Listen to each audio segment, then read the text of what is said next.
Well, let's focus on our conversation of the day. Just a reminder on that question of the day, which is, do you live with a kidney disease, or do you know somebody who is living with a kidney disease? And what are the challenges they face trying to access treatment? Talk to us. That hashtag is a new normal. And as always, you are welcome to reach us using the numbers at the bottom of your screen, as we shall have and we'll be taking in your questions pertaining the same conversation. Well, at this point, now that we're talking about kidney disease, there is one such disease, and this is kidney stones. Melissa Lesilale tells us her journey.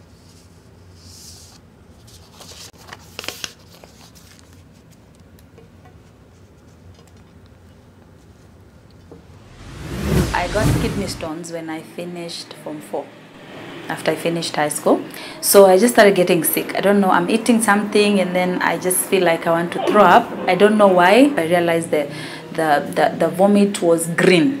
At first the doctors didn't know exactly what it was. Yes, so they tested and then they got, now I have the kidney stones.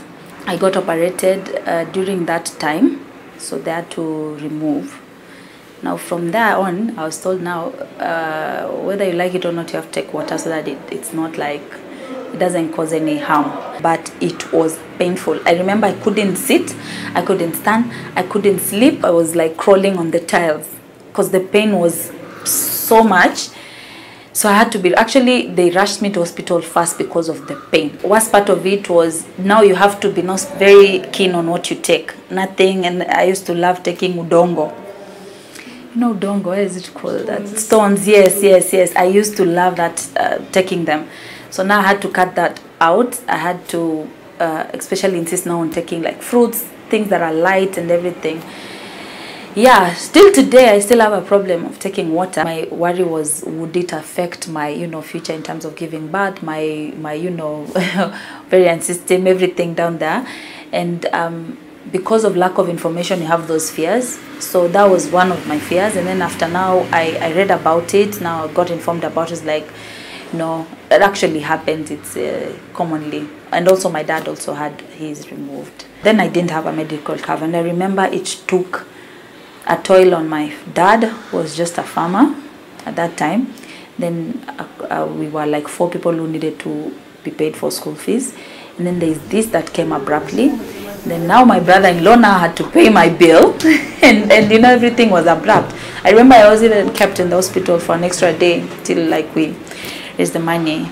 So, and then right now going forward, you need to work, and my job is not the white collar job where at least you sit in an office. Mine requires a lot of going out there, a lot of hustling, a lot of standing. So in as much as you want the money, you can just do as much. You cannot do. Yes, our conversation today is kidney disease, and there's so many of those diseases or ailments of the same, and we'll be touching on some of those in a moment. And to help us along with this conversation in studio, I have Dr. John Gige, who is a nephrologist and the head of the nephrology unit, and is also the director at the Kenyatta National Hospital Prime Care Center. We're also joined in the other studio by Millicent Njeri, who is a kidney transplant patient. Also joined virtually is joining us virtually is Joe Abuako, who is a founder, Transplant Education Center, and also a kidney transplant patient.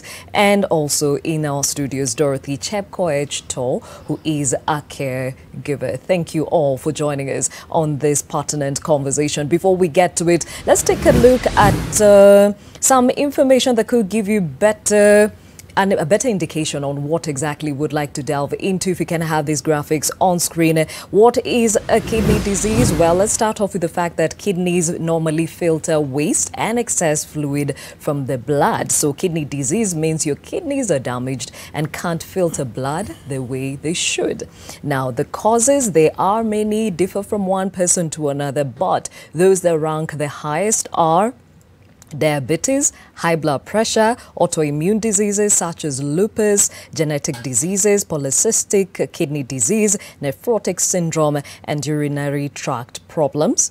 Now, some of the symptoms that those who are living with kidney disease show are itching, muscle cramps, nausea and vomiting, loss of appetite, swelling of the feet and ankles, too much or not enough urine, trouble catching your breath, and at times even trouble sleeping.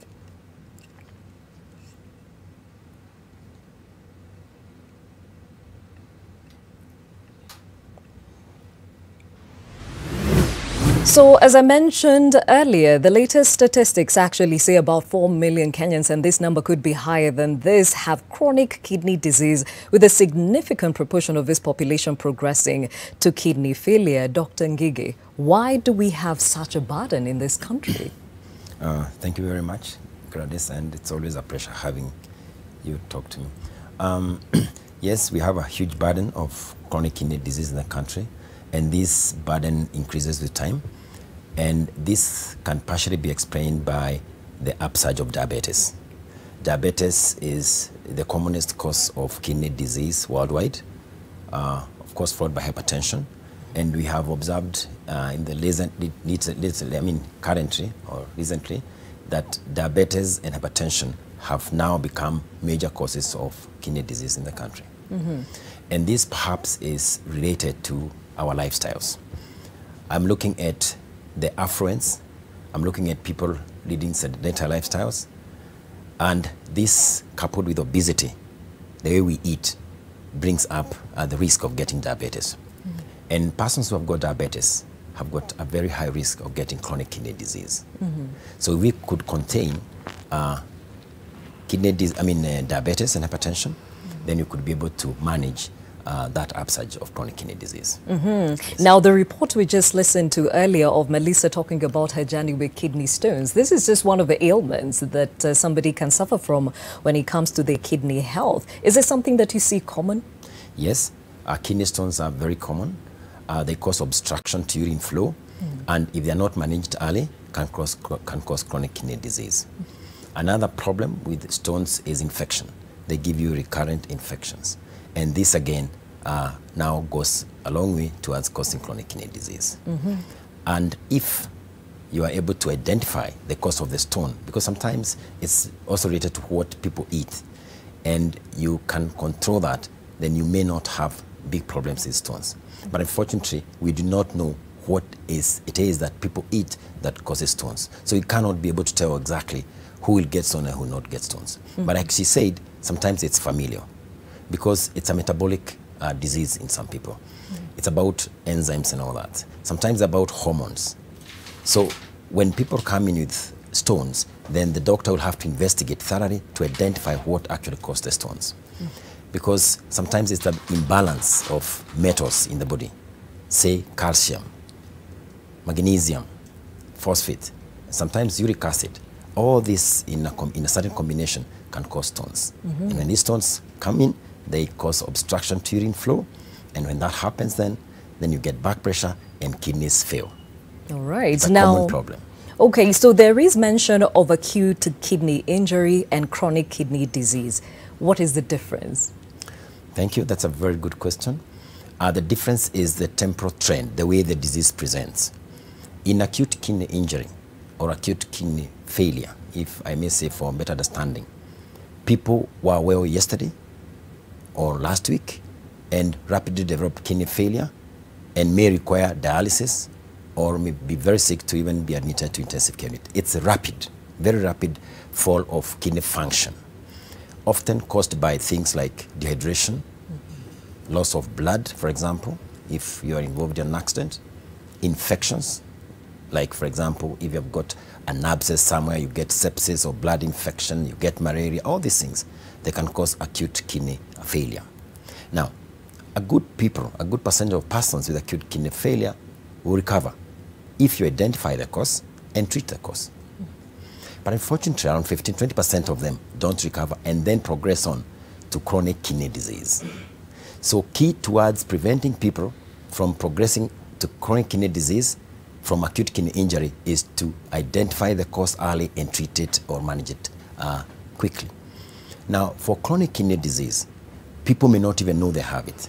It's slow, progressive, and happens over months and years. And patients who present with one of those non-specific symptoms.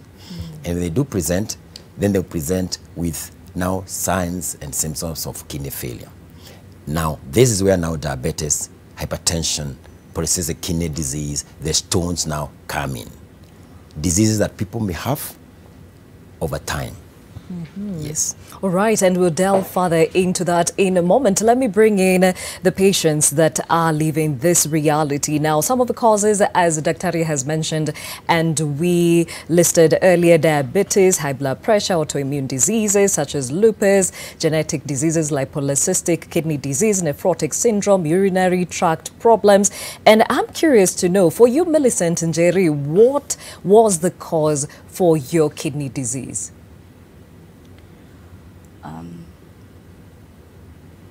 It was nephrotic syndrome. Okay, and what symptoms are these that you were presenting? Just swelling on the face and on the legs. Okay, how long did this go on for? From 2000 up to 2002. And again from 2009 up to 2010 when I started dialysis. All right, so before we get to the dialysis and the diagnosis, what other symptoms apart from the swelling did you have? Vomiting. Loss of weight. All right. Yeah. So when you went to the doctors, did you get an instant diagnosis or? Yes. So from the get-go, they could tell it was kidney disease? Yes, they did. All right, so how long after diagnosis did you start on dialysis? I started dialysis in August 2010. Yeah, that was 10 years after. 10 years? What took so long? At first it was acute, and then I recovered, just as Daktari has said. And then it came back in October 2009 when I delivered my firstborn. When you had your first child? Yeah. And the doctors, what was the explanation? Actually, I met another doctor in the clinic and told me that kidney zako zimeenda. And I asked him, zimeenda wapi? And then that is when Dr. Ngigi came in and told me I had to start dialysis instantly. Okay, so both your kidneys were affected? Yeah, they were. All right, Daktari, explain why something like pregnancy would accelerate the disease. Thank you very much. Women have a unique risk of getting both acute and chronic kidney disease, unlike men. And this is related to pregnancy. Now, when women get pregnant, sometimes they may get hypertension. Now, when this happens, their kidneys may be affected. So doctors will work a long way to identifying that problem. This condition is called Preglancia. Now, this is a unique condition that happens to quite a number of women and can cause acute kidney injury. But unfortunately, some patients do not recover from that incident, and they may progress on to getting chronic kidney failure. Now, central to this is identifying that you're at risk of getting this, because sometimes some people have got more risk than others of getting this condition. And then, of course, you'll be treated as a high-risk patient, and then your condition will be managed. Now, another problem that women do have when they get pregnant is bleeding. Some women may bleed, and this bleeding can, of course, cause acute kidney injury, which may progress on to chronic kidney failure. Now, between hypertension, chronic kidney disease, and pregnancy, there is a matrix that needs to be understood. One, if you've got chronic kidney disease and you get pregnant, your kidney disease might worsen. So we usually will advise persons or women who have got chronic kidney disease to think again and again before they get pregnant. So they should visit their gynecologist and their nephrologist, who should advise them on how to go about it. So it's multidisciplinary. Both doctors must be involved. Because if you don't do this, women will get pregnant when they have got chronic kidney disease, and then their kidney disease will worsen for them to require dialysis and eventually kidney transplantation, which means that you can delay their progression of kidney disease if they didn't get pregnant. Of course, it also depends at the rate in which, or it depends on their kidney failure index at the time they are getting pregnant. So again, the doctors should be able to identify this. Okay. Yeah. All right. Let me understand, Job, how did kidney disease present for you? For having me on the show. For me, kidney disease, it started as fatigue. It started as extreme fatigue, and I lost my appetite. And then towards the end, I had swelling feet, and my face also was swelling. So it's called edema. Those are my main symptoms of chronic kidney disease. So at the point of diagnosis, what did they say the cause was? So funny thing, I was misdiagnosed because chronic kidney disease is it's a silent disease. So I was misdiagnosed with ulcers and H. pylori before I was correctly diagnosed with chronic kidney disease. And that was a big challenge. And when you think about it, before now, the symptoms, the misdiagnosis, then the correct diagnosis, how long did that take? For me, it took about 2 weeks because I was already at stage 5. I crash landed on chronic kidney disease. So I was severe, I was on stage 5. So it took about 2 weeks of just trying to figure out what's really going on because I was extremely fatigued and desperately looking for help. So then I got the right diagnosis, and it took about 2 weeks from when I started having these severe symptoms to when I was put on dialysis. Were you the first family member to live with this condition? Yes, that I know of. All right, let me ask the same question to Millicent. Were you the first person in your family? No. You had somebody else? Yes. How many? Like 3 before me. And 2 after me. Okay, and each of them have had to live with dialysis, or some have undergone the transplants? Unfortunately, they passed away, just one, and is on the transplant list. Oh, wow. Okay, so Daktari takes us back to the fact that you said there's a familial connection to all this. And again, as we are hearing from both patients, the symptoms can vary from one patient to another. What, in your case, would you do to ascertain that this is actually kidney disease and not ulcers, as Joab is saying? Yes, I'm very sorry about Joab, and what he says may be right, because the presentation of chronic kidney disease is very vast, very, very vast. What means is you have to really think hard, even as a doctor, to identify that a person has got chronic kidney disease, because the symptoms can be anything. And when persons come and they've got high risk for getting chronic kidney disease, then it's easier because you know this person is at risk of getting chronic kidney disease, and then you are easy now to investigate such people. Taking the blood pressure is very, very important. Why? Because many people who have got chronic kidney disease will often have hypertension. We normally say hypertension causes chronic kidney disease and chronic kidney disease causes hypertension. So people who have got hypertension are at very high risk of getting chronic kidney disease, and people who have got chronic kidney disease have got very high risk of getting hypertension. So you take the blood pressure. Then from there, you check the urine. The urine, I always say, is the eye to the kidney. It's usually will tell you a lot of information. Then finally, you want to check blood, some blood tests. Now, when we do blood tests, we are looking at a chemical called creatinine. When the creatinine goes up in the blood, then we are saying that your kidneys are not able to filter the waste, the normal waste that we get from what we eat and drink from the body. And when the creatinine goes up, then you're saying this person has got kidney injury. Now, whether it's acute or chronic now depends on how fast the disease has presented. And when they progress, like Job said, you move on to stage 2, 3, 4, and 5. Stage 5 is what we call end-stage kidney disease, and that's when people now require dialysis and will require transplantation as the ultimate treatment for their disease. Yes. Okay, so Dorothy, you are the unique one on this panel because you are a caregiver, and your story is quite one for the books. You lost your father 3 years ago to kidney disease, And you mentioned that your mom has been on dialysis for the last 14 years. Yes. Okay, let's backtrack to your dad. Do you remember what caused his kidney disease? Okay. Thank you, Gladys, for hosting me. For my dad, it started as a cough, and the doctors ran a lot of tests, and there was really nothing conclusive. I mean, he was just admitted. I had seen him like a day before in hospital, and the next hospital visit, I find him on a dialysis machine.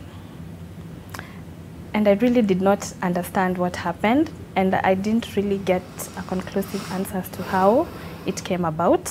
Because, I mean, now that I listen to Dr. Ngige, I presume it's now acute, because it happened in a matter of days, weeks. And yeah, and he was on dialysis for about 4 months, and then he passed on. Oh, wow. Condolences to you, Dorothy. And your mom had the kidney disease longer than he had and still is on dialysis. Any underlying causes? Okay, now for my mom, the issue was hypertension. Yes, she initially had hypertension, and then that is how it came about. So I remember when I was young, I saw her face was swollen, her legs were swollen, she kept vomiting, and then a few tests were done. I remember there's a time she was admitted for like 2 months, and then she came back home, and then after that is when now the dialysis started. And yeah, I think I've seen pretty much of my half-life, seen my mom on dialysis. Oh, wow. And are these the only family members you've seen suffer from this condition? Yes. Okay. Have you ever gone for a test to ascertain that you are not susceptible to the same? Okay, if it is kidney test, no. But regular checks of pressure, diabetes, yeah, I have. Okay. Interesting perspective, Dr. And the question would be, if you already can see you have family members that have kidney disease, are there tests that you can do to ensure perhaps you can prevent the onset of kidney disease? Unfortunately, there are no tests you can do, but you can be screened. Like she has said, and you have correctly put it, kidney disease tends to learn in families. So if you've got one member in the family who has got chronic kidney disease, there's likely that another family member will spring up along the way to present with kidney disease. So people in whom a family member has chronic kidney disease must be screened for chronic kidney disease. And screening is, like I said earlier, taking blood pressure regularly, going for routine checks like urinalysis, and once in a while you can do blood tests. And that now is what we normally would do every year during the World Kidney Day, making sure that we sensitize people who are at risk to go for screening. So we want to tell people that if you're at risk of getting chronic kidney disease, because a family member has chronic kidney disease, and like for the case of Melissa, if, for example, there are this history of stones and all that, then it means there is a case to put for screening. If they have diabetes, hypertension, all these things. So screening is key. But you cannot screen everyone in the society because it's not going to make economic sense. So we only screen those people who are at high risk. And those are the people that I've identified. People in whom there's a family member, people who are diabetic, people who are hypertensive, people who are obese, they must be screened. Yes. Okay, so the question here is, how young can somebody be to actually qualify for a screening? Remember, Gladys, anyone can get kidney disease. How young is as young as at birth. Oh. You can be born with a condition that puts you at chronic kidney disease at birth. Congenital malformations, that something went wrong during body development. So anyone can get chronic kidney disease, remember that. But of course, a certain age group is at more risk now. Like, for example, when you look at our series at Kenyatta National Hospital, those people who come for kidney transplantation, or those people who demand that service, they are in the 30 to 50 years age group. So these ones now are at high risk of getting this problem because their cause of kidney disease may not be diabetes for that age. It's what we call chronic glomerulonephritis, which is an inflammatory state that happens earlier in life, maybe following a sore throat, some skin infection, and people don't recognize that. So when they reach their third, fourth decade, that's when they now present in with hypertension. And when we look at their kidneys, they are small, they are shrunken, and they are in kidney failure requiring dialysis.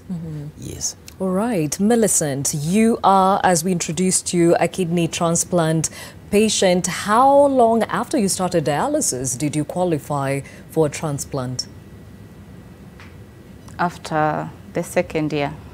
And what did you have to undergo to actually put you on the list and qualify? At first, I underwent tests, the required transplant tests.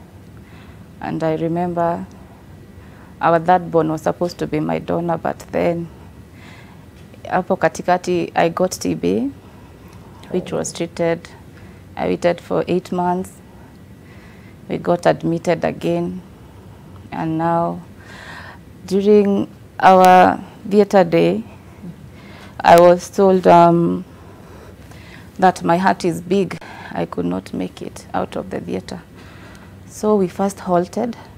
It was in April 2012 until December 2012. That's when I qualified. Okay, so who is this you said wanted to donate but did not qualify? No one. All my sisters were compatible with me.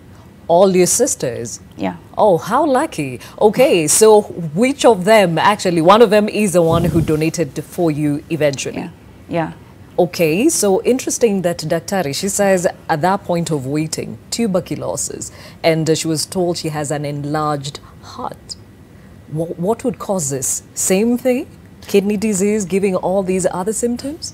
Yes. When you get chronic kidney disease, the biggest risk you run is what you call cardiovascular disease. So kidney disease brings rise to heart disease. Your heart enlarges and you're likely to get heart failure and be admitted for heart failure when you have got chronic kidney disease. In any case, anemia is a very, very common sign or complication of chronic kidney disease. And anemia also affects the heart. So people who have got chronic kidney disease are likely to come to hospital in heart failure with an enlarged heart. That's why there's a very close talk between cardiologists and nephrologists, or heart doctors and kidney doctors during management of patients. Because the heart and the kidney talk often. They are always talking. So when one of those organs is sick, the other organ is also going to get sick.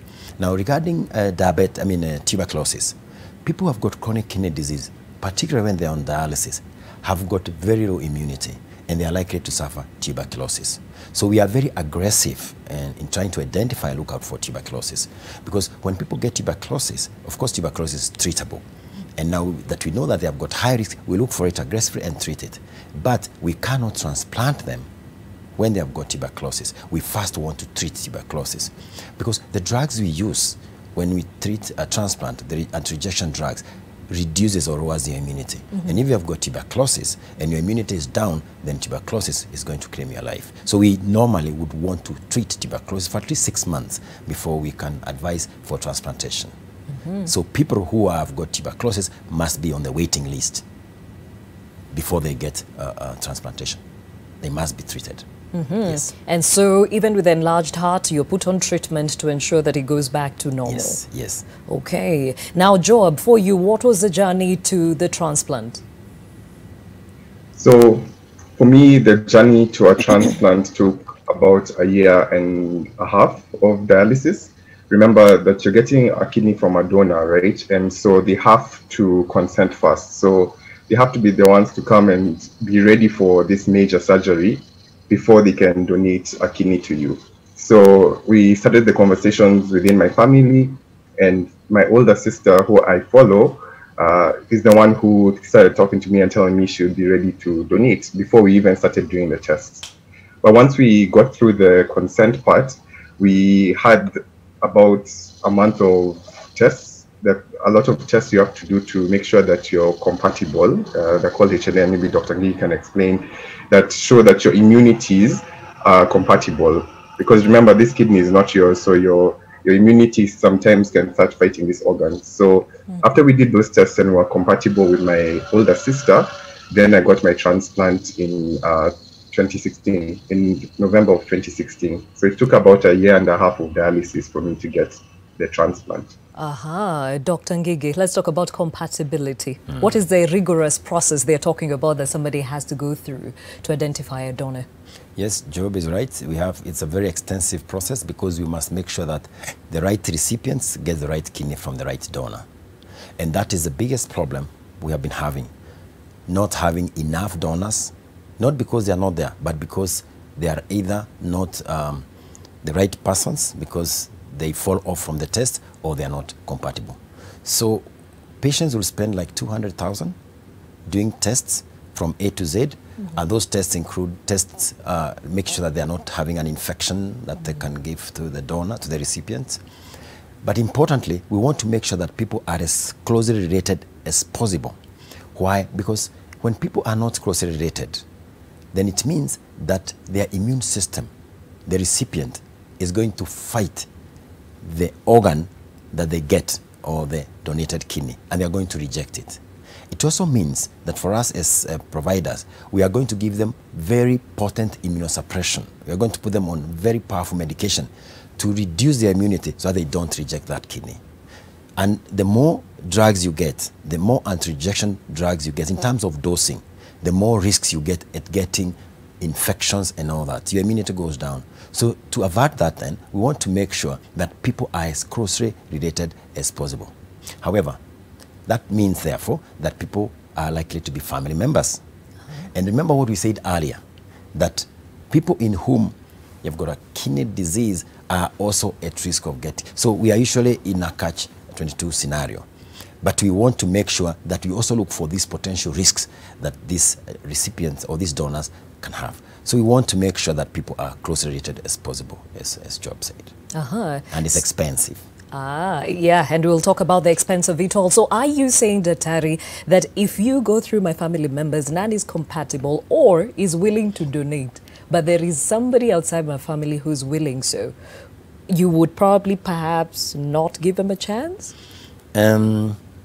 Not really. When we look at other health jurisdictions, say we go to Europe, South Africa, India, some parts of India, people who are not related can still give kidneys. Even in Kenya, I want to say it very clearly, we are not saying that people who are not related cannot donate to each other. No, they can.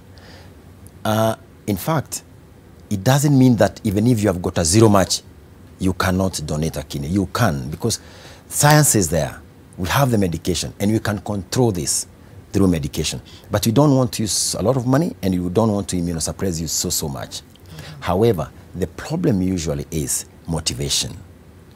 You want to make sure that a donor is not motivated besides just loving the other person. There's no monetary gain. You want to make sure. And sometimes, especially in a community where a registration is not very good, the framework, the legal framework is not very contained, then we run a risk of persons buying kidneys. So until we have a legal framework which is robust enough to identify persons who are likely to sell organs, then we are far off from doing what you just said, that people out there from the streets can come and donate to each other. Interesting perspective. Yes. All right. Now, at this point, I'm informed we have Susan from Kitengela on the line. Susan, what's your question and comment or comment? Yes, Susan, go ahead. I'm asking which symptoms? Yes. Nilikuwa nauliza ukitaka kujua uko na hiyo kidney disease na utajua aje ama ni symptoms gani ndio zinaonyesha? Atirudia tena kama una nini? Nasema symptoms gani ndio zinaweza kuonyesha kwamba uko na hiyo ugonjwa ya kidney disease? Sawa sawa, Susan. Asante kwa kupiga simu. Daktari, perhaps you can reiterate the symptoms that you look out for in somebody who has kidney disease. That feeling of being sick, just feeling unwell. You feel sick, Initially, you may vomit, you may not pass urine, you may start getting swollen, you start getting fatigued, you become very sleepy, for example. Non-specific signs and symptoms, really. But the one that people identify with is swelling of the body. But people swell in the body because they are not passing enough water. When your kidneys fail, and finally, many people don't pass water or urine and they swell up. But it doesn't mean that because you are passing urine or water, you cannot have kidney failure. In fact, the converse is true. Some people actually pass too much water. They urinate more. So it's upon the doctors to identify these signs and do tests. So if one feels unwell, generally unwell, and go to hospital, the doctors will interrogate you and they are likely to ask for a kidney test. Anemia, lack of blood, is a very common presentation of chronic kidney disease. People will come in with just recurrent unexplained anemia. They'll come in symptoms of anemia, getting fatigued, tired, and sometimes they cannot just explain how they're feeling. And once you do their blood hemogram, you find that their HB is low. Then doctors will interrogate why they have anemia, and one of the tests they must do is a kidney test. Yes. Okay, now let's hear from Dorothy. So, your dad had kidney failure, passed on without even getting the chance to do a transplant, but your mom has been on dialysis for 14 years. Why so long? Okay. Initially, I mean, the doctors advised, of course, she has to be on dialysis. And I remember back in 2012, we had planned for a transplant. And just immediately after the tests were done between her and the donor, she became sick for like about 3 months and was admitted. And then, of course, the doctors advised she cannot go on with the transplant. So, I mean, the money that had already been accumulated for the transplant initially was used to pay for the treatment when she was admitted. Then later after that, I mean, she has just been on dialysis, and now that now we are in the plans of trying to now get her to do her transplant. Okay, have you identified a donor? Yes, we have. Yes, because I mean, the donor who we had still was his younger brother. And will still be the same donor as per now. Okay, and would you say the reason why it's taken so long is because of the financial constraints? Yes. I mean, as a caregiver and as a person who has been through this journey for a long time, treatment of kidney disease is expensive, very expensive, especially when I mean, for medication, for dialysis, for treatment, and then these patients are already, their immunity are already low, so they sometimes get infections and they need to go to hospital now and then. Maybe a cough could be serious, maybe a lot of issues. There are a lot of issues that come by, and they're always on medication. Especially when they're on dialysis, they're on medication for, there's a drug called Ricomon that is used mostly because when they're on dialysis, their blood, as they pass through the machine, okay, the term we use is inabaki kwa machine. Okay. So the Ricomon tries to per se improve their blood to go up. So those, I mean, for my mom, we see that we probably use that drug a lot to improve her blood. Yeah, and generally it's an expensive journey, very, very expensive. And we are young children, being a firstborn in a family, and I have 3 siblings. And yeah, there's school, there's treatment, there's a lot of things that come by. Yeah. And now that my dad is not there, I mean, I am the one taking care of her and her treatment. And as I had explained earlier, she has her dialysis in Nairobi. So she has to travel twice a week to Nairobi for treatment. And this means that there's a lot of expenses. You have to cater for transport. And now that we don't she can't use public means. We have to look for a car to travel her all the way back to Nairobi and back, because again we are trying to help her not again get COVID with this whole scare. Yes. Yeah. So she has to use private means to hospital back and forth twice a week. Back and forth from where? Nairobi. From Nakuru to Nairobi. Nakuru to Nairobi. Yes. Okay. So she goes for dialysis on Tuesdays and on Fridays. So every week, that is an expense you have to incur. And then there's drugs that have to be incurred during dialysis, there's treatment, and more so, she does not take the normal foods we take. Okay, now we'll get to the details of management in a moment, my dear. I need to take a call here. Ruth from Makueni, what's your question or comment? The question. Yeah. Go ahead. Now, talk louder. I can't get you clearly. Endelea, tunakusikia, Ruth.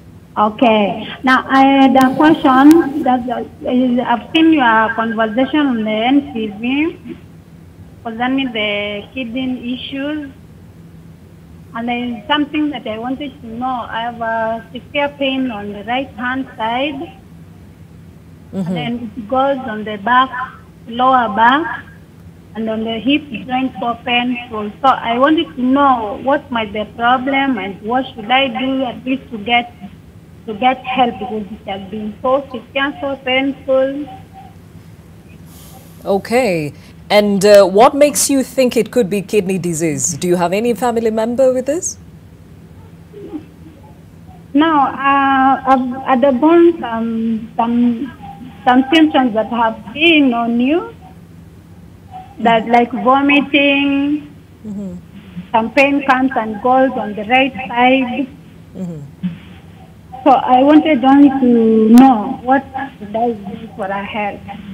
All right. Thank you, Ruth, for calling. And Daktari, you could perhaps start with her query. You said there are those who live with kidney disease and do not even know it. Yes. So she's saying she has pain on her right side and normally goes even to her back, and it's been progressing with time. Yes. What do you think? I think she needs to be investigated, not necessarily for kidney, but of course one of the works that will be done is to make sure she doesn't have a kidney problem. But perhaps at this point I'd want to comment on pains and kidneys. People who have got chronic pains will often take medication for pain. These medication for pain, which are often gotten from the counters, can be injurious to the kidney, particularly what the drugs we call the non-steroidal anti-inflammatory drugs.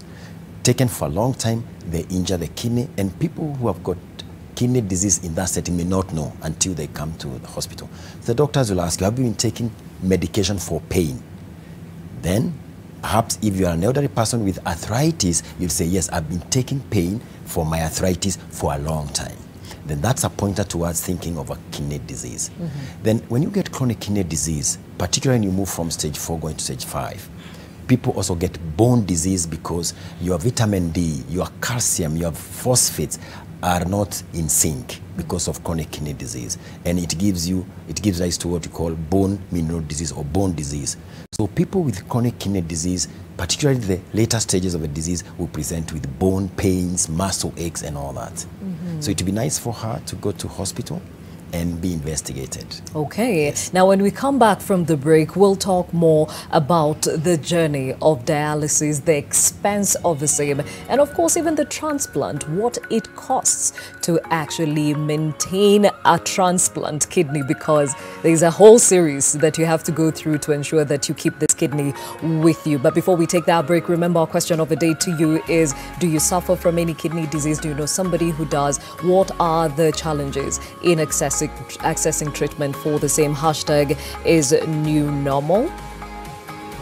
We have Kelvin Mugo who says, can kidney disease lead to back pains? Interesting that Daktari has just answered that question. Please go for a test. Victor Ota says, financial constraints. We hear you.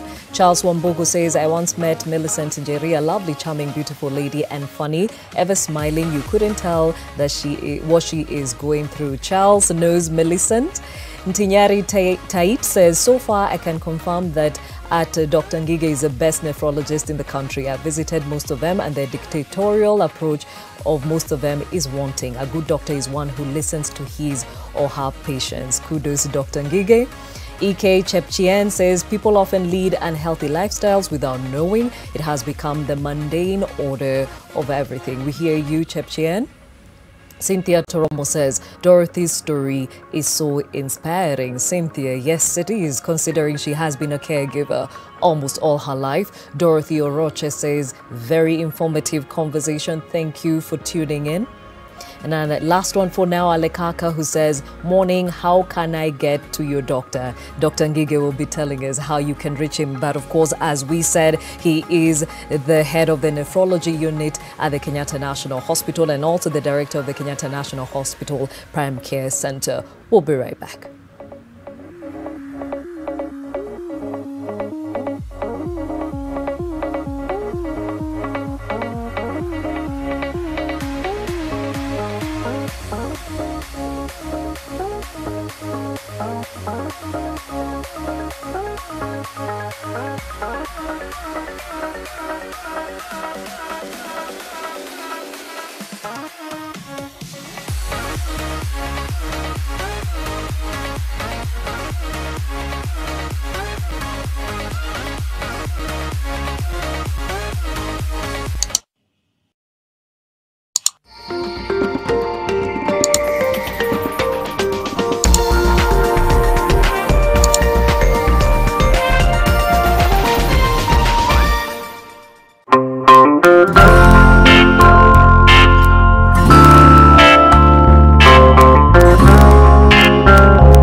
From Molfix. Let's see what they're developing right now.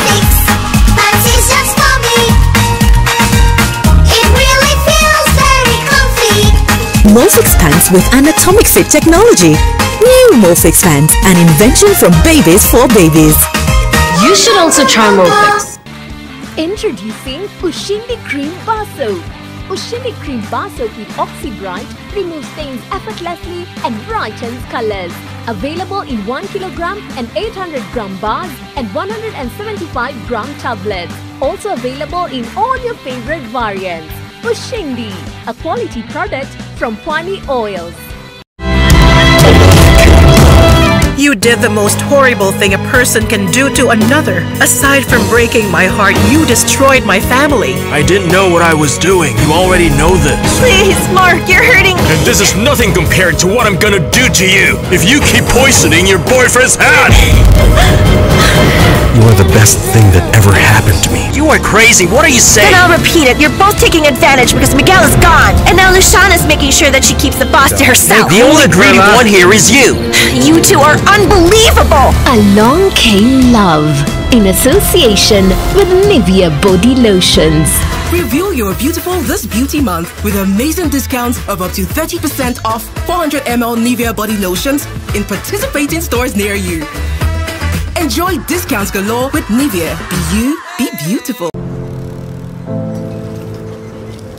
What would you do if you could do anything? What are people going to say? People like me don't win competitions like that. In those days, parents thought a girl was better off in the kitchen than in the classroom. I made a promise when Mama was dying. Even if it means you're gonna get sick. What choice do I have?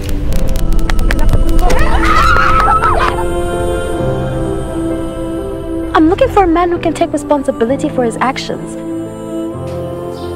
The future belongs to those who build on what's come before. We are Nation, Africa's independent media brand. We are committed to empowering all Africans, from the young to the old, from the curious to the educated, and from the heart of the cities to the rural areas. We are Nation. Join us, because if you want to get far, you do it Together. Nation. Empower Africa.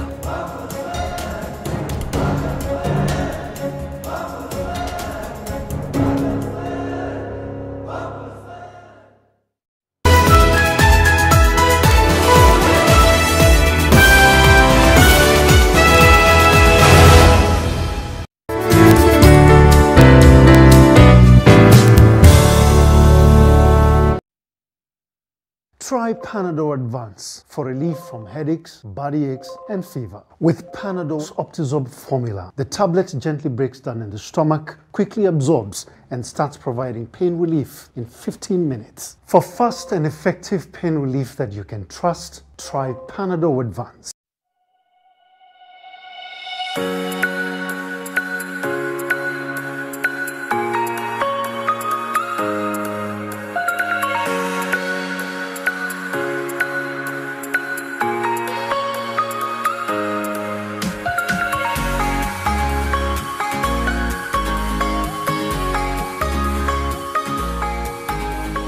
Thank you for staying with NTV, and this is definitely your world. My name is Gladys Gachanja. We're focusing on kidney disease burden this morning within this Kidney Disease Awareness Month. Still with me in studio, Dr. John Ngige, who is a nephrologist and the head of the nephrology unit at the Kenyatta National Hospital. Also joined by Millicent Njeri, who is a kidney transplant patient, Joab Wako, who is the founder of the Transplant Education Center and also a kidney transplant patient himself, and of course Dorothy Chepkoech, who is a caregiver. Thank you for staying with us on this conversation. Now, I understand we have a few phone calls, and Francis from Eldoret, we'll start with you. What's your question or comment? Francis? Do we have Eunice from Kitale on the line? Okay, then we'll get back to those in a moment. Now, let me start off with Millicent. When you were doing dialysis, which took a while before you got onto the transplant list and successfully got a transplant, how was the burden of dialysis? How many times did you do the dialysis to start with in a week? I used to do twice. I did Tuesday, Fridays. Yes. At Kenyatta National Hospital. Although it was hectic at that moment, I managed to do my two sessions per week. Okay, so who was catering for this expense? The Harambes used to cater for the expenses because at that moment the items were not readily available, all of them. And NHIF used to pay 2,100 for the bed, and you search for the items yourself. But yeah, but nowadays it's easier because everything is available and the dialysis centers are many. Okay, when you say items, you mean what is needed to do the dialysis? Yeah, the dialyzer, the tunaitanga chumvi, the pipes, and the water. Wacha nitumie lugha yenye wagonjwa wenzangu wanaelewa. Okay, but you're saying now all that is available?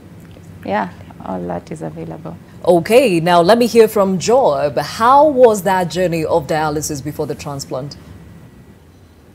Well, dialysis takes a lot of time. So doctors advise you do 3 dialysis sessions every week. So I started off with 3 dialysis sessions, and back in 2016, NHIF never used to pay for dialysis. It started in 2016 actually, so we used to pay out of pockets for dialysis, but thank God now on NHIF 9,200 for 2 sessions. So some people actually can do 3, but they pay for 2, and I think Rotangi can give more information on that. But for me, it was out of pocket in the beginning, which was very, very expensive. And then now they pay for it. Okay, now before we hear from Daktari Francis from Eldoret, what is your question or comment? Hello. Karibu sana. Nilikuwa nauliza kama kuna mtu diabetic, can this diabetes cause eyesight, loss of eyesight, ama heart disease, ama kidney disease. Yeah. Sawa sawa, asante Francis kutoka Eldoret. Eunice from Kitale, what's your question or comment? Habari asubuhi. Mzuri sana Eunice. Nashukuru kwa mafundisho ambayo mnafundisha. Karibu sana. Alafu mimi nina mgonjwa ambaye ni kijana wa 25 years. He's on dialysis.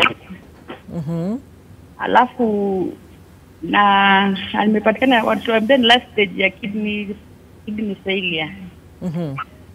So nilikuwa naulizia mambo na diet, maana it's very challenging. Chakula kukula ni shida sana kwa huyu mtoto na ni mwanafunzi pia. Okay. Diet yake mara nyingi unapata is just on protein, tunaambiwa tutumie nyama, rice and ugali. Those are the main things that anakula. So tungependa daktari atujulishe kwamba kama kuna uwezekano chakula kingine pia atumie. Alafu pia is there any way hizi kidneys kwa sababu alipatikana Januari, tugundua Januari. Though initially amekuwa na pressure from 2018, tukafanya investigation tujue kwa nini ako na pressure, lakini daktari hakutuambia mapema, cardiologist mwetu mtembelea tu kuelezewa mapema. Na pia tunataka kujua kama wakati wa dialysis anaishiwa nguvu, kwa sababu mtoto anaishiwa nguvu akitoka dialysis, nguvu zinamuisha. Mpaka kama yesterday but on Saturday hata sauti kutoka ilikuwa ni ngumu. Tunataka kujua kama hizo ni dalili za hiyo dialysis ama effects za dialysis ama namna gani. Sawa sawa. Asante sana Eunice kutoka Kitale. Before you even get to Daktari, I think those that have walked in these shoes can give that feedback. Dorothy, just watching your mom, your late dad going through dialysis, were they worn out after the dialysis treatment?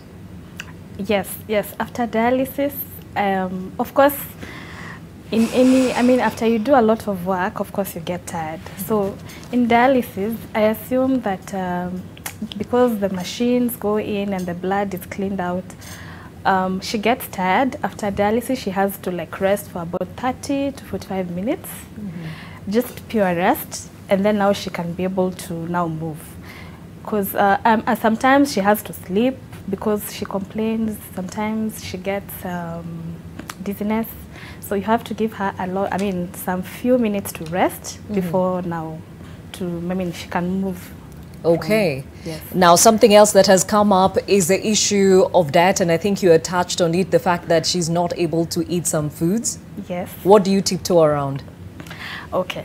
So for for a dialysis patient, she's supposed to avoid diets that have potassium, urea, things that can increase the creatinine levels. So in a common meal, I would say, she has to avoid greens, or per se, if you have to use greens, it has to be boiled. If she has to avoid things like bananas, fruits that have a lot of potassium. In this case, we'll say bananas, oranges. She can take an apple, maybe a watermelon. She avoids taking beans, peas. If she has to take meat, maybe a piece, but not a lot. Milk is reduced because it increases the urea. It is a protein. So protein should be taken at a minimum. Okay. If she's taking fluids, a person who's on dialysis already, it means that she has maybe acute kidney failure or chronic kidney failure. So the body is not being able, the body does not remove waste. So the water is retained in the body. So liquids are to be minimized at the lowest level. Okay. So she has to take a little of milk if she has to, or water at the minimum level. Because if she takes a lot of water, since she goes for dialysis on Tuesday, so if she takes a lot of water between Tuesday and Friday, by Friday, you'll notice her eyes are swollen, her face is swollen, her body is swollen. So she has to take a lot of water for her to be able to be okay. Because if the water is in her body, there's a lot of distress. Okay. She cannot sleep. Her chest she'll start coughing. A lot of productive cough. She'll start complaining of headache. So less of liquids, less of proteins, For greens, boil all greens before. Potatoes, boil all potatoes. I mean, if it is sweet potato, if it is ndoma, if it is the normal potatoes, boil them, and not boil per se, let them sit in water for more than 6 hours.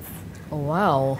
Then you can be able to prepare them for her, because now the potassium has a bit, I mean, it has reduced, so she can be able to take. But it is not advised for her to take a lot of potassium, because if she takes a lot of potassium, I mean, in our house we say that is the direct ticket to hospital. Oh, wow. So we have already known her schedule. I mean, it's easier for us to manage because we are already used to it. Yeah. And she already, even her, for herself, she knows what she does not take. All right. So her food, I mean, even us as the children, we have already used to eat that food. So it is not a bother. Unless when there are, I mean, visitors in our house, they're like, hi, why do you boil vegetables? Why do you do this? But in our home, it's already a norm. Okay, we hear you, Dorothy. Now, Yes. let me hear from Daktari. Sounds like a lot of tiptoeing around the diet. And for the first time, this is where you hear eating too much vegetables is actually not good for you. Let us know what to and what not to eat. First of all, let me open by saying that patients who are going through kidney disease, along the spectrum of the disease that is, suffer a lot of restriction on diet. They are restricted from quite some number of foods, and this is what puts burden to them, because like she has said, you are told don't eat this, don't eat that, don't eat this, don't eat this, and what you are told to eat is perhaps not even available. And that means therefore that as we walk the journey of treating patients with kidney disease, we must walk with a nutritionist. So we advise that patients must talk to nutritionists frequently, and remember, the foods in a person's house today may not be in another person's tomorrow. You understand? So the nutritionist must be consulted regularly, because again, this restriction changes across the spectrum. What do I mean? What I mean is patients who are pre-dialysis will have a set of restriction different from patients who are on dialysis and different from the patients who are on transplant. If you get a transplant, you are kind of freed from this restriction. And that's why we are saying transplant is the best way to go, because once you get transplanted, you are kind of freed from this restriction and enjoy good living and all that. But before then, you have to be restricted from certain foods and sometimes from water. What it also means is some patients will pass urine, like I said, others won't. Those who pass urine may not be restricted. And taking water confers quality of life. So people who take water and they are passing urine will have a better quality of life than those who don't take water. So you must restrict them from taking a lot of water if they are not passing, because they can get into water getting to the lungs, or what you call pulmonary edema, and might present to hospitals as an emergency to be removed of water. They can also get into heart failure because of taking too much water. So you tell them don't take too much water and you give the restriction. When it comes to diet, the biggest thing we fear is potassium. Potassium is a very important mineral in the body, but in excess, it is very catastrophic. And dialysis is aimed at removing, among other things, potassium. So diets that are rich in potassium will be restricted from patients who are on dialysis, particularly if they are not passing urine. So then the nutritionist will identify the kind of foods that you have in your house and then inform you whether that food is rich in potassium. However, there are certain foods that we know generally have high potassium. And like she tried to allude, tubers, things from the ground, have very high potassium. The tropical fruits that we all like, mangoes, oranges, like bananas, they have got high potassium. So you'll be restricted from taking those. You'll be advised, don't take too much of this. When it comes to salads again, there are some vegetables which have got high potassium load. So what we normally then tell people is to leach these foods. You boil them a bit and pour the water out. That's called leaching, so that you can reduce the potassium. Again, we don't want people to take foods that are very high or rich in phosphates, because phosphates are the ones that ultimately cause bone disease, bone pains, fractures and all that. So we will tell you, don't take foods rich in phosphates. And phosphates are very common, particularly in the preservation, in the preserved foods. That's why you'll be told, don't take preserved foods, the bacons and all that, because they've got high phosphates. Never mind much more the proteins, but the phosphates. Because when you have high phosphates in the body, they reduce the calcium, and then your bones get into trouble. So there's a lot of come go when it comes to food and kidney failure. But again, like I said, once you get transplanted, these restrictions get less. Once you start dialysis, even the restrictions that you had before dialysis also get less. Yes. All right, Eunice alluded to the fact that their family member, 25-year-old man, after every dialysis, he looks so weak. And Dorothy has said she's seen the same in her parents. So this is a common factor in those undergoing dialysis? Yes, and that is what we normally would call dialysis fatigue. Dialysis fatigue is one of the complications of dialysis. And sometimes it occurs not because of the dialysis itself, but because of your general state. Sometimes people are not feeding also very well, they're not taking enough fluids, they're not following the restrictions. So when they come, then they have got so much poison, let me use that word, all those products to be removed. Once those things are removed, your body now feels very weak. So the treatment to that is getting reviewed, and often you'll be advised to get sometimes more regular dialysis, not to even to reduce it. But when, again, you have got so much chemicals in the body, then again the doctors would advise that the settings of the machine are tweaked so that you get slow dialysis, for example. But again, people must be investigated because there could be something also that's happening to the body system. Some treatment perhaps, maybe anemia, they don't have enough blood.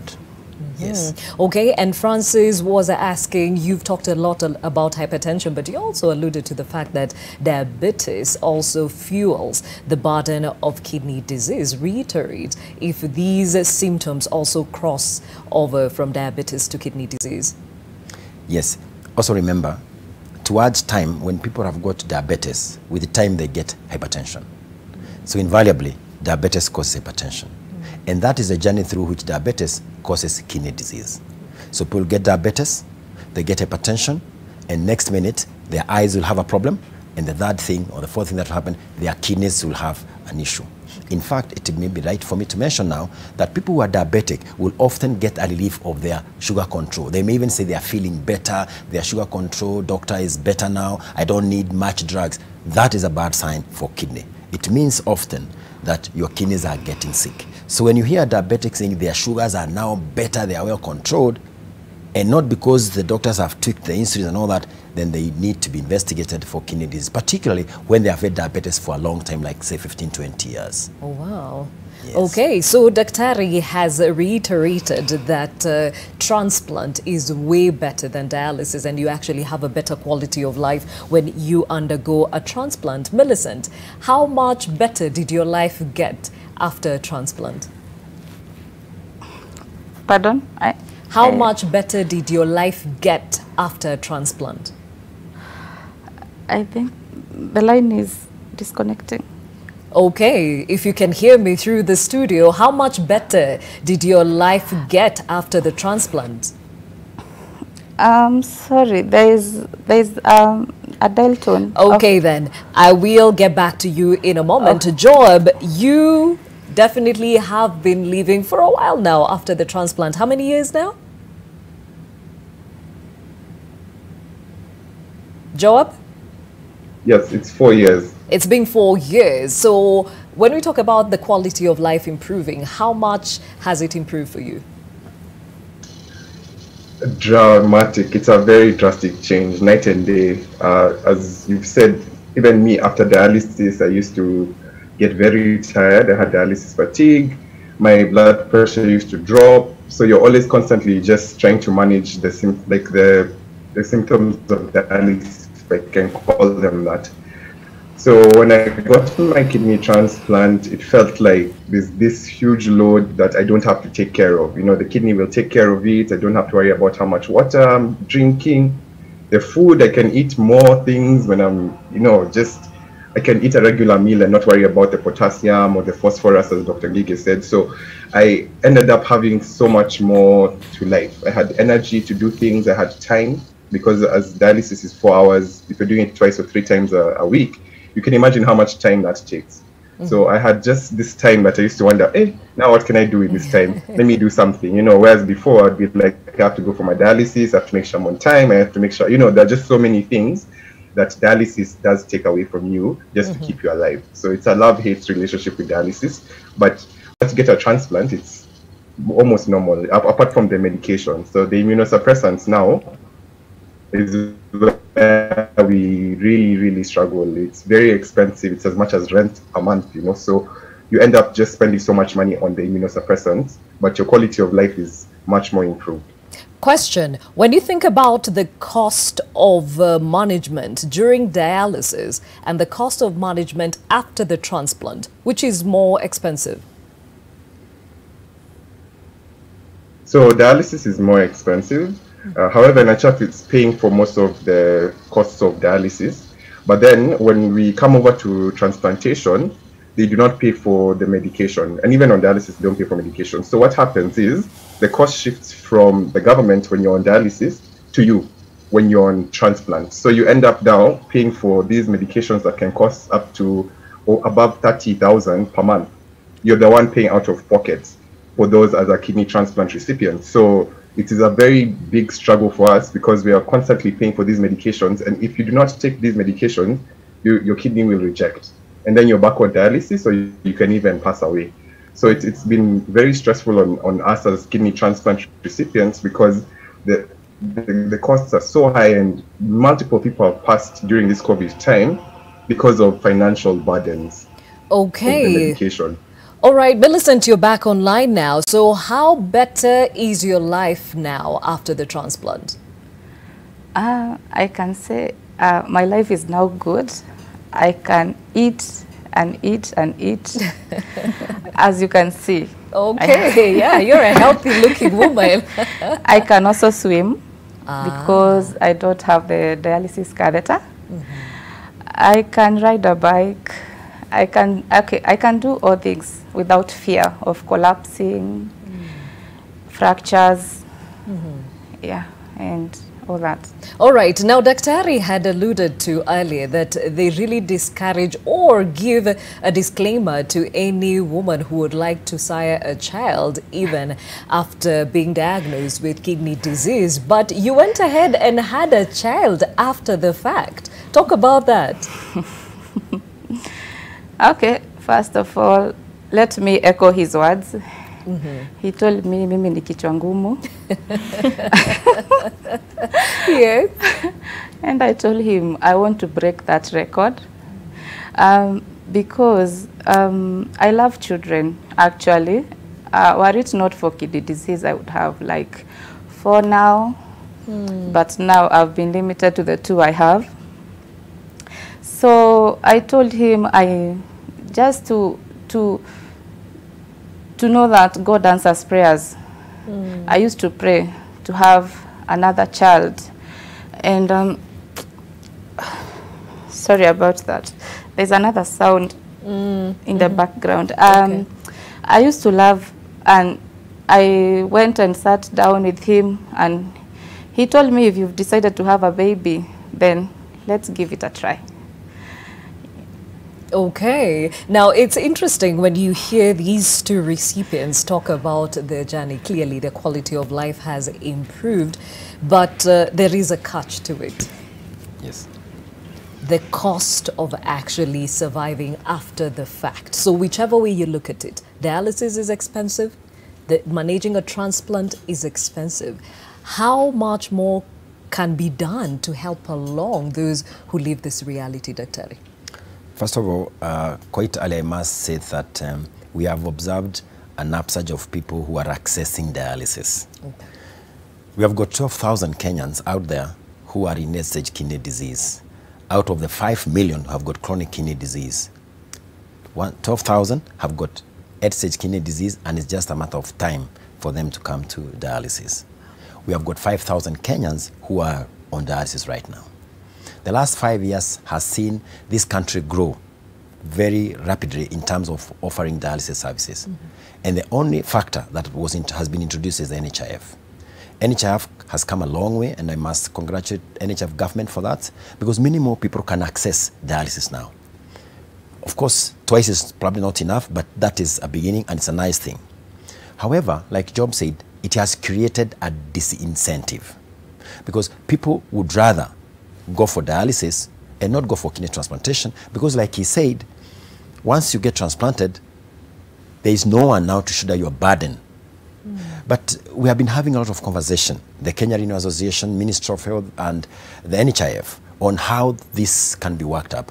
And there's some nice things coming in the near future, very near future, where NHIF will start shouldering some burden. It may not be everything, but at least if they start a bit, it will be nice.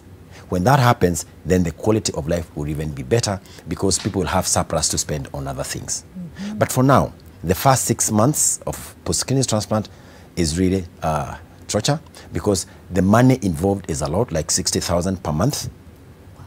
Then it comes down, luckily, towards low figures because the money is a lot because the drugs we are using, we are on intense immunosuppression. Those drugs are really expensive. They are. And even when they use generics, they are still expensive. So we are talking of 60,000 per month for the first maybe 6 months. Then after that, we scale down the drugs. So the figure comes from 60, 45, 30 and all that. But if someone can shoulder the burden, then it will be nice. Also don't forget, NHIF spends almost 1 million shillings per year per person on dialysis. Now that's a lot. So when you look at the economics, then we are better off supporting people to do transplantation. Remember, if you get medicine, if you don't take your medicine, then you get a rejection. When you get a rejection, you come back to dialysis. So this song is what we are singing every day, and I'm happy that we are having that nice conversation now so that we can bring up now the economics of transplantation against the economics of dialysis so that now patients can be encouraged by removing that disincentive to do transplantation. Would it be accurate to say at this point, before we take a break, that we have lost kidney recipients because of the burden that they have? Yes, it's a fact that we have lost some kidney recipients. One, because they have had to come back to dialysis because they couldn't afford medication. And it's not a nice thing to come back to dialysis. It gives people become depressed. And often it's a bad thing. People don't live for long. So we want to make sure that once people are transplanted, it's go, go, go until the kidney doesn't work. Because sometimes the kidney will not work after some time. That's why we do a lot of screening, a lot of counseling before we enroll into the transplant program to make sure that once you get the kidney, you are able to sustain it. And like I said, government, NHIF is coming in handy on this.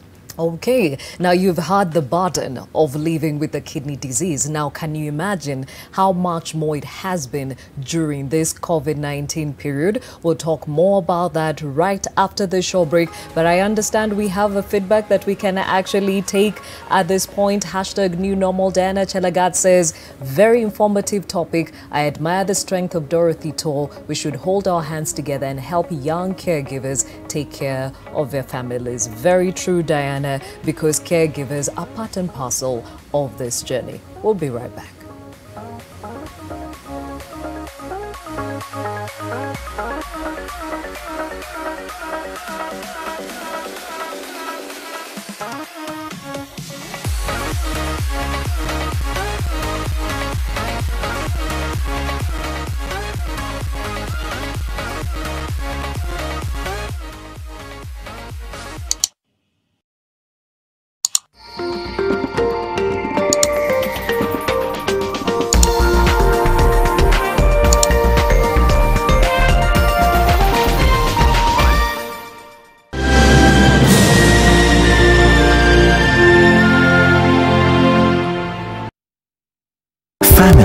Working together today, it is creating opportunities for a lifetime of happiness. The future is bright because you can always bank on family. Family Bank, with you for life. To achieve great things in life, you must do little things every day, like the 1, 2, 3 with Colgate.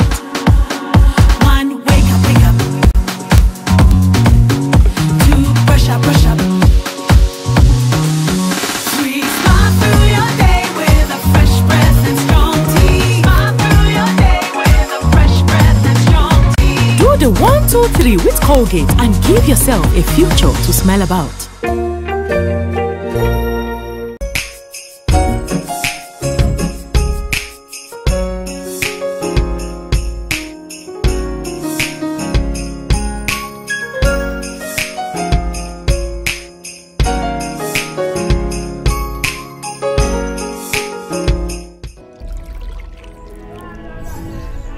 Just one capful of Dettol is enough to disinfect surfaces and protect your family and your home. Dettol, tested effective against COVID-19. Lending to micro, small and medium-sized businesses. What does an MSME need for documentation? We do not necessarily need you to have audited financial statements, but there are quite a number of other ways through which we can then assess your levels of cash flow.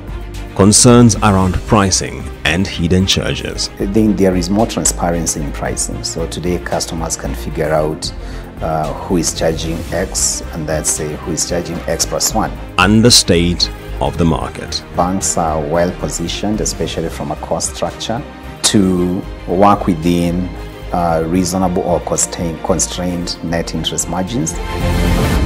In the next edition of Business Redefined, we host the Chief Financial Officer at Family Bank for this and more. I want you to start the paperwork involved in my divorce. Are you going to have a divorce despite Mrs. Fina's critical condition? You don't have to get mad at me for loving you so much. Stop! Enough! Don't Why? call me love! Why? Because you're abusive, opportunistic, and arrogant! It's a matter of decision. And she has already made hers. But unfortunately, that decision affects me directly. And you know what? I have now lost my will. My will for everything. Timeless love.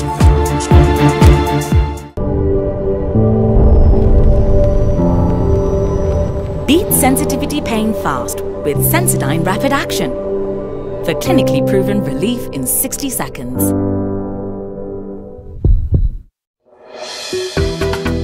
Marakwet na Mpokot walihama kwa sababu ya vita. Tuliweza kuongea na kukaa chini na kupata mradi wa kukusanya maziwa ambaye ni Leland Highland Dairies. How Leland Highland Dairies is changing lives among the two communities in Kapsait village. Pesa ambayo nilitumia nikajengea hii jengo. 3/4 ya pesa ni inatokana na maziwa. Nimepata pesa, watoto wamesoma. Also, the role of Cooperative Bank of Kenya. Tumepata loan mingi zaidi ya milioni 40 kutoka Cobank. So far we've done around 5 coolers. Hi mom. Don't hi mom me. Unafanya? Namwekea Mr. Richard chai. Amevunjika mikono. The two of you have been dating for the longest while, to the point that you're practically living in sin. Why don't you just make it legal? Soon. How about you get married in 7 days? Ikitu ni real. Yaani kila kitu kinaenda tu sambamba vizuri, mambo kupretend nini. Bro, nakwambia ushajichimbia kaburi usikie. No? Who are you cheating on my son with? This is my friend Max. Max? Hello. Help build a strong foundation for your growing child with Nestle Nunkid. Nestle Nunkid 4. Our best for you.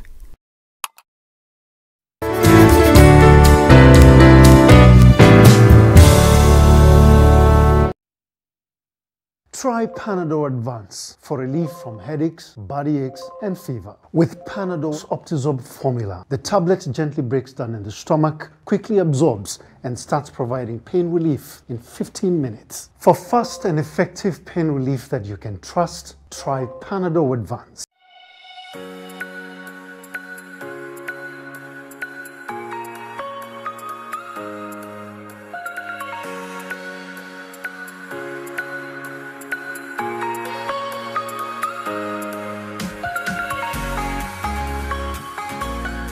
Thank you for staying with Your World. My name is Gladys Gachanja. Today we are discussing the kidney disease burden in this country, and still with me, Dr. Ngige, who is a nephrologist. In the other studio, we have Millicent, who is a kidney transplant recipient. We have Dorothy, who is a caregiver, and of course joining us virtually, Joab, who is also a kidney recipient, kidney transplant recipient. And we've talked about the burden and literally how this is such a huge burden for those who live in these shoes and those who actually walk with those that are living with this reality. And here is a story from Martin Dongo, who is one kidney disease patient who unfortunately to date has not yet found somebody to actually donate to him.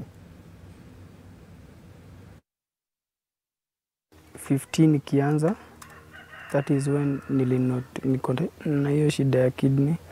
Kulikuwa 2015 January ndio nilianza kufura miguu. Nilikuwa shule kwenda Ngong. Nakumbukanga tulifika huko tukapatiwa rifaro, tukaambiwa twende Mbagathi, tukatumwa picha ultrasound ya figo. Kupigwa hiyo picha nikaambiwa niko na shida ya mishipa. Sasa venye nilipatiwa dawa nikarudi home. Kurudi home ndio hiyo state ikawase. Mimi nikafura mwili yote. Kutumwa Kenyatta mimi nilienda na nikalazwa. Nikaambiwa siwezi rudi home, nikaadmitiwa. By the way nakumbukaga nilikuwa karibu kukufa. Hiyo time nilifura, nikafura. Nikashindwa hadi kupumua. Sikuwa natoka kwa kiti. Choo nilikuwa napelekwa. Kwenda OC ikasemekana siwezi fanyiwa hiyo biopsy kwa sababu nimefura sana, nitableed sana. Sasa ikasemekana niekewe something called a catheter, inakuwaga imewekwa mpaka kwa heart. Ukienda wanatoaga hii kitu, wanatumia kuoshea nayo damu. Zinakuwa pipes mbili, moja inatoa, ingine inarudisha. Nimeenda dialysis now for 4 good years. Sina hopes sasa za kupata transplant. Ni mabeshte zangu sana wengi wamekufa juu ya hii ugonjwa. Wanashinda home. Na mimi ni msee nafaa kuwa hadi job. Nilikuwa na mwili sana. But saa hii nimekonda hivi juu hakuna food inaweza nisaidia. Food zote zenye naweza tumia lazima zichemshwe kwanza ndio nikule. Niliachaga kuurinate long time ago, like 3 years ago. Ufai kukunywa maji, not unless ukue kwa machine. That's the time unafaa tu kuconsume maji, na ni maybe 1 glass juu unatolewa na machine. Nikiweza pata kidney kama saa hii, naweza panga venye naweza rudi form 3, at least nipate grade ya maana niendelee na masomo. That is the dire story of one Martin Ndogo. We met him in 2019, so meaning it's been 6 years of him doing dialysis and a job in your capacity as a founder of the Transplant Education Center. You have worked with Martin. What is the biggest challenge for him in as far as getting a donor is concerned? Yeah, so worked with him for like about 3 years now, and it's so hard to watch that video just because I know the struggle. It's wow, but one of the struggles that we're having with Martin to get a donor has been financial, and his mom has been willing to donate to him her kidney, but when we started this journey in 2019. We found out that his mom is pre-diabetic, and that was one of the challenges we've been trying to just get over. So she was told to lose a couple of kgs. She was a bit overweight as well, and that led to her pre-diabetic state. And she did lose the weight, and so we wanted to try and now go for these tests that Dr. Ngili was talking about, the HLAs that cost about 200,000. We did them the first time, and that's when we found out that she wasn't healthy enough at that moment to donate to Martin. But now we don't have any more money to get the tests done again because they're only valid for a short period of time. I believe it's 6 months, if I'm not wrong. And that 6 months passed in 2019. Oh, wow. And Daktari, you know Martin's case and you've been dealing with it for a while. How can he be helped? If he was to find a donor today, what needs to be done? He's a wonderful young man and he's my friend. If he gets a donor today, of course, a few things can be done. At Kenyatta National Hospital, we can try to get him a donor. I mean, a donor, not for the kidney, but for now a support person. We can. But importantly, like Job has been saying, it would be nice to make sure that we get him into a program that is sustainable. So that once he gets a kidney, then the kidney does not get rejected. I think for now, besides the short-term measure of looking for money, is to make sure that we get a donor who can be able to donate to him a kidney. Yes. So can we make his dream a reality? Is it possible, Dr. We can. He's a very, very strong young man, and I'm very, very optimistic and hopeful. It is doable and it can be done. These are the persons whom we are now fighting so hard for in the new organ bill. When it comes to reality, when the registration is up to its act and the new organ and transplantation bill is on, then Martin and others who cannot get kidneys from people who want to give them can now get a reprieve, because we may be able now to get kidneys outside their families, for example, as long as you have a robust legislative or legal framework that can be able to take care of that. Yes, so it is doable, and I'm sure in the next 1, 2, 3 years, that bill will have passed to law. Okay, we hope it can be done sooner to save a lot of lives that are at stake. Now, let's go back to thinking about the pandemic, because it is with us and these patients are living this reality on top of the kidney disease burden. Millicent, how has it been maneuvering life with this pandemic? It's quite difficult because, like for me, in 2020, I did my tests thrice only, and I like doing monthly or after every 2 months. We were told to be booking clinics online in Kenyatta. You make a phone call, you get booked, and you know, we are so many. So you cannot love yourself more. You have to give your other friend a chance also to see the doctor. So I had to move to the village almost the whole of 2020 for the fear of getting COVID. And after the president opened the boundaries, the county boundaries, I came back to Nairobi, back to my usual stuff. But still going around, like, I can just remember, because at times most of us we forget, like, I can forget I don't have tacrolimus, and I took in the morning, I don't have an evening dose. So now unakumbuka at around 7 p.m. you don't have that kind of medicine. You have to rush to town to come and get, but again you are afraid maybe the mat that you are going to get into, you will start touching and you can have the virus. You have to take an Uber, which now is very expensive also. Now getting to the chemist, you have to have your prescription. Maybe you forgot, you have it on phone. Hawatakubali that phone, whatever being, it's devastating with COVID actually. Because, okay. Yeah. And access to the treatment. We heard patients were being told to take 3 months worth of medication. Has this been sustainable? Gladys, no. Like now you tell me I buy meds for 3 months. My monthly dose is 27K. Where will I get all that? Yeah. Where will I get times 3? And maybe I get like for 2 weeks at Kenyatta tops, because also we are considering the others. You can't buy for 1 month and you hear your colleague has missed medicine, so you see also. Yeah. All right. Dorothy, for you, especially with your mother doing dialysis twice a week and commuting from Nakuru to Nairobi, how has that been with this pandemic? Since the pandemic, it has been the most toughest, the most scariest, and a journey that we've gone through. Initially, she would be able to use public means before the pandemic, but now it is very expensive because we have to look for private means, and in that, I mean, in the whole. I mean, when you're looking for a private means, it means you have to look for a driver.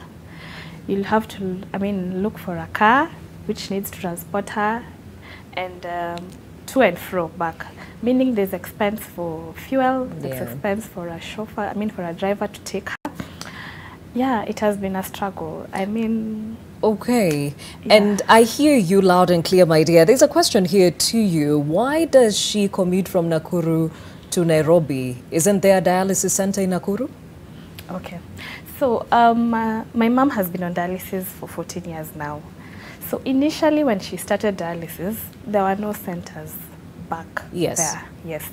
So when the doctor who had the nephrologist she's seeing now has been her doctor for the longest time ever. So when we have tried to see if she could get a center in Nakuru, but that has proven to be a challenge.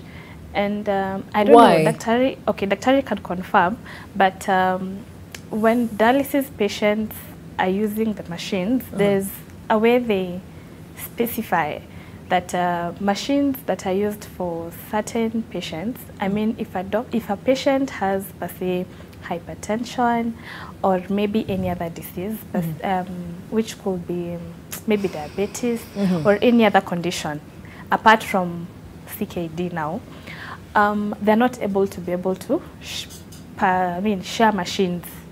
So her machine was, looking for a machine for her in Nakuru has proven to be so tough. So in the case of my dad, he was being dialyzed in Nakuru. Okay. Yes. So for my mom, it was in Nairobi. And after the complications my dad started receiving with the treatment, I was so skeptical. I was so skeptical for her to change. And yeah, and she's also very skeptical about it. We've tried to tell her, can we look for another machine? She's like, no, I don't feel like it's gonna work. And then she's already used to the clinic where she is. And yeah, now that has been now the permanent situation as per now. Okay, Dorothy. Now, over to you, Job. You clearly are a living miracle because they say those with underlying conditions are the most susceptible to the severe form of COVID-19. As we speak, the reason why you could not join us in studio is because you're recuperating from COVID-19. And here you are. Yeah, thank you so much. It's been a lot of fear, of course, like everyone has said, and I unfortunately got COVID in mid-Feb, but because of my pre-existing conditions, it's taken about a month to recover, unlike the 2 weeks that doctors and everyone recommends. So it's been a journey. It's not been easy.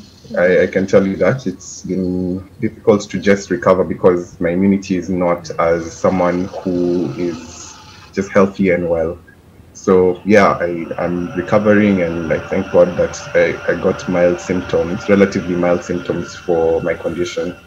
Okay, and Daktari, just listening to Job and of course everyone else talking about their journey during this pandemic, what else can be done to ensure that this, population is protected and given the quality of life that they deserve despite a pandemic? Thank you very much, and I'm sorry about Job, but Job is a very tough man, and I've known him for long, and I'm excited that he is living his life even with COVID, and he's going to go through it. Now, when COVID came knocking, we were thrown off balance as healthcare providers. For us at the Kenyatta National Hospital, we had to set up a telemedicine room, which has been very helpful to make sure particularly our transplant patients don't go without care. So we have been communicating through Zoom, advising through Zoom, but you see, Zoom is not the same as seeing persons physically. So this has been a setback. However, I can say comfortably that it has helped a lot. Now, when you look at the data out there, and even our own local data, people who are on dialysis are much more worse off than transplant patients when they get COVID. And from our experiences locally, when people on dialysis, those who have got chronic kidney disease and dialysis get COVID, it's not better, so to say, than a person like Job and others. They tend to get off better patients on transplant. Because what we do, we just tweak the immunosuppression, we stop these drugs and all that, and then they pick up. People who on dialysis are worse off because they are sickly and their immunity is worse off, you see. So the way to do this is to actually transplant people. If you can get many people off dialysis and transplant them, they are going to be better off when they get COVID. That's the first thing. And we have deliberately done that within the hospital. And as a fraternity, we have started opening up slowly, even within the COVID, to transplant people. But again, the third wave has come knocking. Yeah. So it has again set us off. And now we have to relook again and see how we need to do this. Because we don't want to transplant people and they get COVID. So we are still confused. But when it comes to vaccination, because that's now the talk we are having. Yes. Now, healthcare providers, as the first liners, will get teachers and put it. But for me, these dialysis patients, the transplant patients, are persons to be considered for vaccination. Many of them have been fearing about getting vaccination, but I can now comfortably say they should get vaccinated when the vaccine comes calling their doors, because they are going to be much better when they have got the vaccine. Now, whether they generate the antibodies that are required to protect them is another thing. But first thing first, they get the vaccine, and then we can talk about developing the antibodies later. Yes. So are we campaigning for them to be pushed up the list of priority? The Kenya Renal Association is again we are banning the midnight oil, trying to see whether or how they can be incorporated into this very very vulnerable group together with the cancer patients and all that. Okay. Yes. All right. That's Dr. John Gige, nephrologist, head of the nephrology unit at the Kenyatta National Hospital, also the director of the KNH Prime Care Center. We're also joined by Millicent Njeri, kidney transplant recipient, Joab Wako, also a kidney transplant recipient, but also the founder of Transplant Education Center, and of course Dorothy Chepkoech Too, who is a caregiver. Thank you all for being so candid about your journey with kidney disease, and definitely also helping us understand the burden of the same. Now, tomorrow we shall focus on yet another topic you suggested, the role of firstborns. Some have described it as a great setup to independence, but others say this role comes with too much pressure, both from family and self, to be perfect. So what do you think? Would like to hear your opinion. Remember that hashtag is new normal, and of course we'll be talking about the same tomorrow from 7 a.m. See you then.